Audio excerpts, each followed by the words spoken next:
So when we consider the salaries and wages journals, let's consider how it's done in the general ledger. The posting from the salaries and wages journals to the general ledger is quite a tricky one because it's completely different from what we found in by posting any of the other journals. So please keep a close track on this. This is also important information going into grade 11 and again into grade 12. So let's quickly look at that. So the wages journal, of course, is closed off and posted weekly to the general ledger. Therefore, there will be 4 entries coming from the wages journals each and every month. So the gross wage are debited to the wages account, seeing that it represents an expense in respect of the weekly wage. So in the wages, we will see the weekly wage, which is posted to the debit side of the wages account. So if we consider why the debit side, remember wages is an owner's equity account, which is an expense that needs to show an increase on the debit side.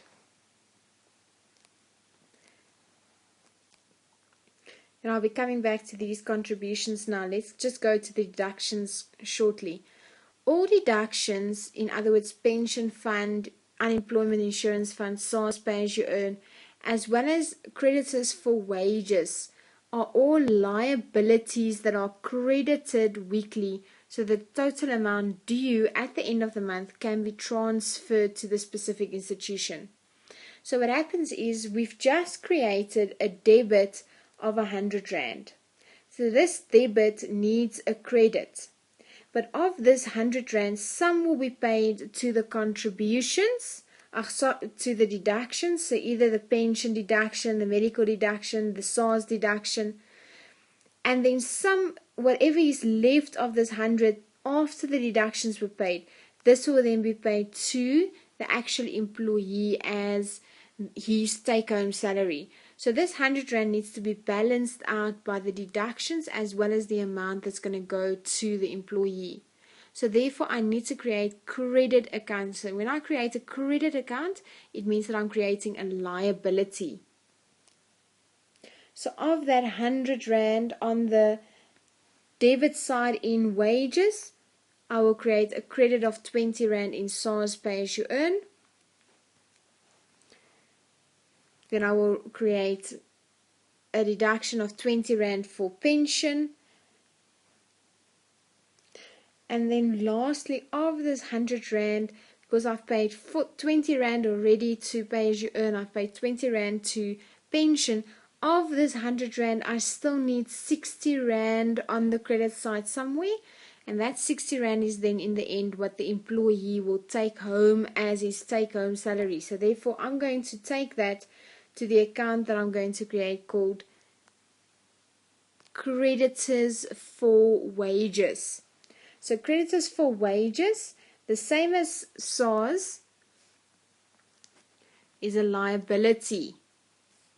Same as pension is also a liability. So I've created 3 liabilities to make up for this one debit that is found in wages.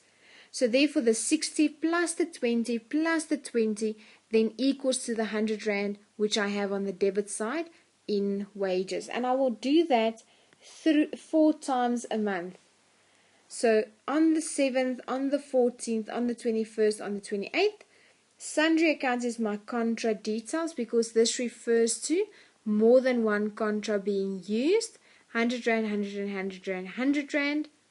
Therefore, each and every week I will create firstly a payment or a liability owed to SARS.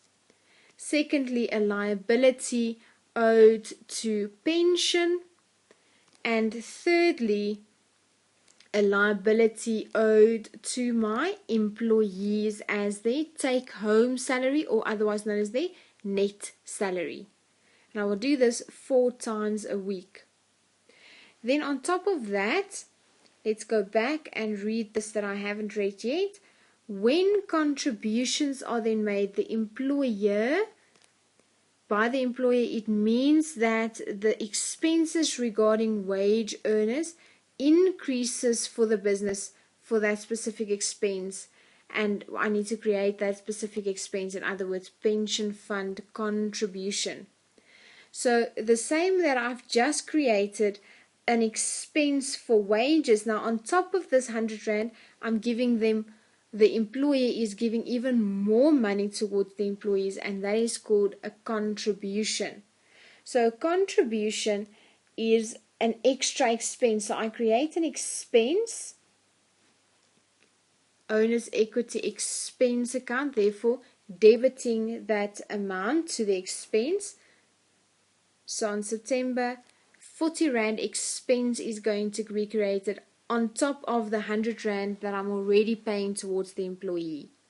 So therefore this pension contribution debits in pension contribution, and therefore I take it back to the pension fund account, which is going to show 40 Rand. So in the pension fund account, which is nice now, is that I have my deduction as well as my 40 Rand contribution. Because at the end of the day, I want to make one payment to my pension fund account. So that one payment, of course, needs to include what the employee is giving, and then it needs to include what the employer is giving on behalf of the business towards the employee's pension fund. So I will do that, a debit for every credit. 40 Rand debit and 40 Rand credit. So the debit's equal to the credit. And I will do this 4 times per month, creating the contribution for the wages and creating the pension contribution from the wage journal in the expense account as well. So although the net wage are paid weekly in cash to the employees, only one debit entry in the creditors for wages account is made, seeing that it is posted as a column total from the cash payments journal. So throughout we create from the wages journal the entries, and then once we pay, we make only one payment from the CPJ, and it's going to be a column total that is posted here. The same for SARS, one payment is made. The same for pension, one payment is made. And wages and salaries and pension fund contributions are paid from the liability accounts. So therefore, when we consider the salaries, same thing applies. Only now, instead of having 4 entries from the wages journal, we will only have 1 salaries journal per month. So this is closed off monthly and posted to the general ledger. So firstly, I take the gross salary, are debited to the salaries account. So in other words, the total salary is taken to the expense account called salaries. This represents an expense in respect of the monthly salaries. So therefore, if I go to my salaries account is still the same as always, an owner's equity account, which needs to show a decrease on the debit side. So therefore, that debit will say sundry accounts, 800 Rand. So this 800 Rand that I'm putting in on the debit side needs to be balanced out by various credits. So the credits are known as the deductions as well as the take-home salary. So in other words, deductions plus net salary needs to bring me back to the gross salary of 800 Rand. So that salary of 800 Rand is then balanced out by the following. Let's read. All deductions such as pension fund, unemployment insurance fund, SARS pension, and as well as the creditors for salaries, these are all liabilities that I'm crediting with the total amount due at the end of each month. And this is then transferred to the specific employee. So I will show in the respective accounts that I'm now creating a credit to make up for that 800 Rand debit, which is found in my salaries account. So the first one that I'm creating is in my SARS pay as you earn. There's 180 Rand leaving. So the 180 Rand is subtracted from the 800. So that's my first credit. My second credit is another 180 towards pension fund. So that's already 360 Rand that I've now paid of that 800 Rand. So of this 800, I subtracted 180 to go to SARS. I subtracted 180 to go to pension. So then whatever is left will then be paid to the actual employee as his take-home salary. So therefore the take-home salary is taken to the creditors for salaries account. And there I would see the final 440 is then left in creditors for salaries. Now of course, creditors for salaries, the same as my creditors for wages, is also known as a liability account. So I'm creating the liability so that I can go and pay them off at the end of the month. So the same as with the pension, I then also have deductions. So, or contributions rather. When contributions are made by the employers, it means that the expense regarding salaries earners increases and their specific expense account needs to be created with each specific deduction. So the same as with pension fund contribution with wages, same applies now when it comes to salaries. So I will have a pension contribution of 360 at the end of the month, only one for salaries, and that is credited to the pension fund account at the end of the month, 360 Rand as well. Then lastly, we can just look at the CPJ entries quickly. Remember what we've already said, we create all of these weekly wages, and even though we will pay them weekly, in the CPJ there will only be one column for it, so therefore we post the column by saying bank pays 240 in total for the creditors for salary. So therefore after paying them at the end of each month, the liability that I've created now needs to be cancelled out by the payment. The same for creditors for salaries. I've created the liability, then the payment is made, so creditors for salaries liability account closes off. Same for SARS. I create all of the liabilities, so weekly I create the SARS payment deducted from the employee's salaries.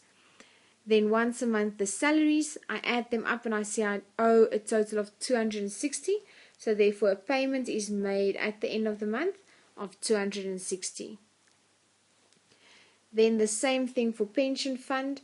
Pension fund, remember each week I need to create the pension fund deduction as well as the pension fund contribution. Deduction plus contribution, deduction plus contribution, deduction plus contribution. This all comes from the wages journal, and then from the salaries journal just once. Deduction plus contribution. So I add them all up. I see a total of 780 is due to the pension fund. Therefore, I make one payment, one check is written out for 780 Rand to the pension fund. So after paying them, the liability has been cleared. So therefore, this pension fund account will close down. Then in terms of my owner's equity account, remember they are cumulative, meaning that I will add on to them every single month, and only at the end of the year they are normal expense accounts, so then I will close them off to profit and loss. But that only happens right at the end of the year as part of my closing transfers. So for now, they would simply keep all of the information of each and every month's wage and salaries and contributions expense to the business. I hope this is not too foreign for you, and then when we go over to the examples now, that you'll be able to do this right away.